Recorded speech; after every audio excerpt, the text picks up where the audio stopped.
TMC के गद्दारों को लगा बड़ा झटका, ममता बनर्जी की हुई बड़ी जीत, अब अदालत में होगा बागी सांसदों का फैसला। आपको बता दें कि पश्चिम बंगाल में बीजेपी के सत्ता में आते ही टीएमसी के बुरे दिन शुरू हो गए हैं। उसके अपने ही विधायक सांसद उससे मुंह मोड़ रहे हैं और अपने बागी तेवर दिखा रहे हैं। लेकिन अब इन सब के बीच बागियों को बड़ा झटका लगा है। जैसा कि आप जानते हैं कि पहले तो टीएमसी के 58 विधायक अपना अलग गुट बना चुके हैं और अब 20 सांसद भी बागी हो गए हैं। और इन बागी सांसदों को लेकर पहले तो ये कहा जा रहा था कि ये बीजेपी में शामिल हो सकते हैं, लेकिन इन अटकलों पर विराम लगाते हुए इन सांसदों ने एक अलग ही पार्टी चुनी है और 2023 में बनी त्रिपुरा की nationalist citizens party of India यानी कि एनसीपीआई को अपना नया ठिकाना बनाया है। और अब एनसीपीआई ने खुद का विलय कर लिया है, लेकिन अब इस पार्टी ने ही बागी सांसदों को बड़ा झटका दे दिया है। एनसीपीआई ने टीएमसी के बागी सांसदों के विलय पर सवाल उठा दिए हैं, जिसके बाद एक नया सियासी मोड़ आ गया है। तृणमूल कांग्रेस के बागी सांसदों ने जिस बेहद कम चर्चित nationalist citizens party of India यानी कि एनसीपीआई में विलय का ऐलान किया है,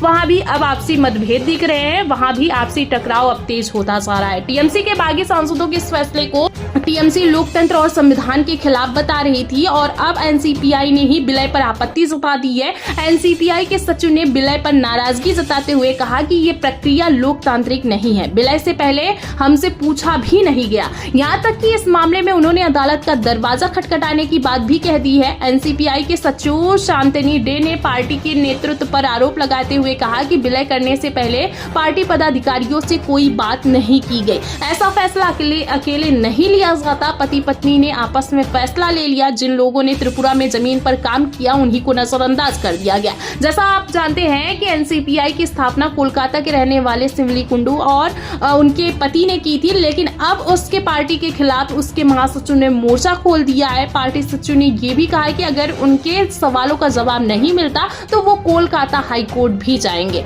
शांतनु डे ने विलय की प्रक्रिया पर सवाल उठाते हुए कहा कि अगर मेरे सवालों का जवाब नहीं मिला तो मैं कोलकाता हाई कोर्ट और चुनाव आयोग जाऊंगा। विलय की प्रक्रिया लोकतांत्रिक नहीं है। मैं जल्द ही इस मामले में एक प्रेस कॉन्फ्रेंस करके कई खुलासे करूंगा। सचिव की इस नाराजगी के बाद टीएमसी के बागी सांसदों की स्थिति कुछ ऐसी हो गई है कि वो न घर के रहे और न घाट की। उनके मूल घर यानी कि टीएमसी से भी वो बाहर हो गए हैं और अब उनके नए ठिकानों में भी उनको आसानी से जगह नहीं मिलती दिखाई दे रही है। बात सिर्फ पार्टी सचिव की नाराजगी तक सीमित नहीं है, बल्कि पार्टी बनाने वाले शिवली कुंडू के तेवर भी बागी सांसद के समर्थन में तो नहीं दिखाई दे रहे हैं। शांतनु डे के आरोपों के बाद शिवली कुंडू का बयान भी सामने आया है। टीएमसी के बागी सांसदों के विलय को लेकर उन्होंने साफ कहा है कि मैं इस पार्टी की संस्थापक अध्यक्ष थी, लेकिन मैंने अध्यक्ष पद से इस्तीफा दे दिया है। पार्टी के नए अध्यक्ष ही इस बारे में जानकारी दे सकते हैं। मुझे नहीं पता कि नया अध्यक्ष कौन है। फिलहाल आपको बता दें कि सीपीआई के बयान के बाद से जो है ये टीएमसी सांसदों के एनसीपीआई में विलय को लेकर कुछ खास उत्साहित नजर नहीं आ रही है, जिसके बाद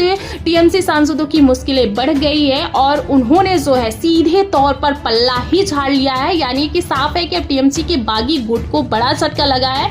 वही ये देखना होगा कि अगर पार्टी सचिव इस मामले में हाई कोर्ट का रुख करता है तो कोर्ट की तरफ से इस मामले में क्या रुख सामने आता है।